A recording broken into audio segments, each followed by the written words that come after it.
As long as you don't go fast or hit any bumps, you'll be fine. Here's the thing. There's a lot to like about the newest GMC Acadia literally. The current generation is way bigger than the old one, which makes it a better choice for larger families. It has a comfortable interior with nice tech. It looks good. And the price isn't bad for all the gear you get. But there are a few frustrating idiosyncrasies to contend with, not the least of which is ride quality. That's why I'm struggling with this sizable mid-sizer. There's so much potential here, but you'll need to love its foibles to make it work. Any one of these on their own would be fine, but all combined? That could be a big ask for buyers, especially if you spend a fair amount of time on rough roads. Before diving into that criticism, though, let's review what's new for the Acadia. It's nearly a foot longer than the previous gen model, and a few inches taller, which translates to more room inside. And you definitely notice the difference. There is 23.0 cubic feet worth of cargo space, behind the third row, an increase of 80% according to GMC. Bountiful shopping trips with a full load of passengers are not a problem. Those sitting in the second row have 37% more space to stretch out. Third row legroom is 32.1 inches, still not ideal, but an improvement over the 29.7 inches of leg space in the previous model. Shoulder and hip room 57.9 and 48.62 inches are outstanding, making it spacious enough to be adult-friendly, for shorter drives, something not easily achieved in this segment. It's also the SUV of choice for those who like me prefer portrait screens over landscape. The Acadia's dash is completely different from the one Chevrolet uses in the mechanically similar Traverse, starting with the 15.0-inch center display.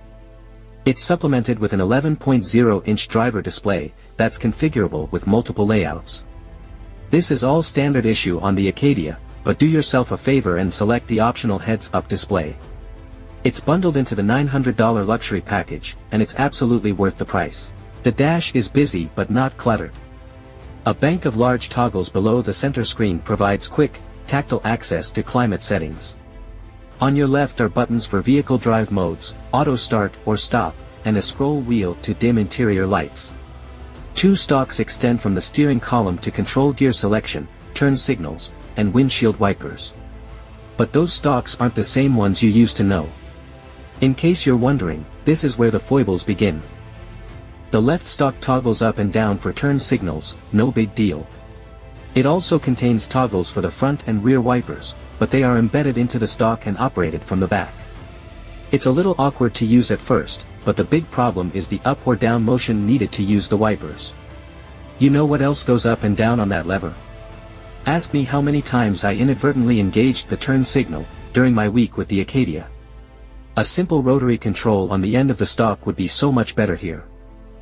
As for the column-mounted digital shifter, it's super easy to use.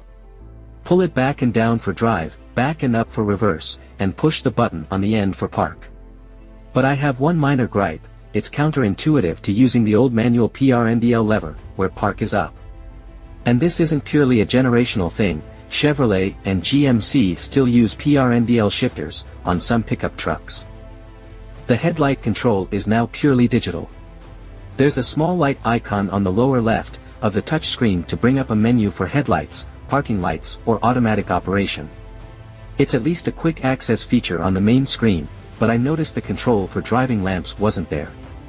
After considerable searching, I found them under Controls and Safety. In what universe does that make sense? Frankly, the steering wheel stalks and the digital light controls don't feel the least bit innovative. It has vibes of a designer wanting to be different just for the sake of being different. As a result, you run the risk of accidentally engaging the turn signal while using the wipers. You might engage reverse when you really wanted park. And you'll have to take your eyes off the road if you need headlights in situations like fog where auto lights don't always kick in. With some time, I could probably learn to live with those quirks. Unfortunately, the GMC Acadia's ride is a different story. It's worth noting my Acadia was riding on 22-inch wheels, despite being an entry-level elevation trim. I'm sure that accounts for some of jolts and thumps I felt on rougher sections of highway. It's not a violent or unruly experience, the suspension largely absorbs bumps without issue. But the impacts resonate through the cabin like a big subwoofer. The noise was an unpleasant surprise, and it wasn't only from resonating thuds. Even at a modest 55 miles per hour, the combination of highway hum and wind noise was an ever-present soundtrack that couldn't be ignored.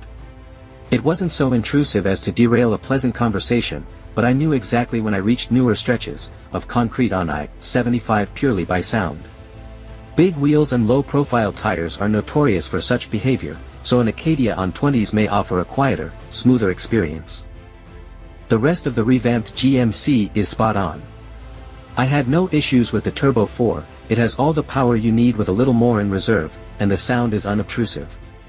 I was able to exceed the EPA's official fuel mileage rating on the highway, consistently running close to 26 miles per gallon. My overall average was just 17.4 though, hindered by the unfortunate combination of a loaded car and my heavy right foot. Highway running with GM Super Cruise is where this SUV truly shines, and the hands-off system performed admirably. It's eerily intuitive, even changing lanes to make space for merging traffic, just as I was reaching for the steering wheel. So yeah, I'm conflicted. There are gobs of mid-size SUVs to choose from, with many like the Kia Telluride offering similar capabilities, well below the Acadia's as tested price of $54,690. However, only a precious few offer hands-free driver tech. A similarly optioned Ford Explorer ST line with Blue Cruise is a couple grand cheaper, but it's not nearly as roomy or comfortable. The Chevrolet Traverse is certainly a valid choice, it has the same space, powertrain, and Super Cruise for a couple thousand less, but doesn't look as nice to my eyes. The Jeep Grand Cherokee L has a hands-free option, but you need to spend $67,000 to get it. I love the Acadia style, and I can live with the interior foibles. But until GMC reigns in the ride quality, I'll forget about hands-free driving and opt for a kinder, gentler, lesser option people mover that I can steer with my knee. I'm just kidding. Don't drive with your knees. Thank you for watching.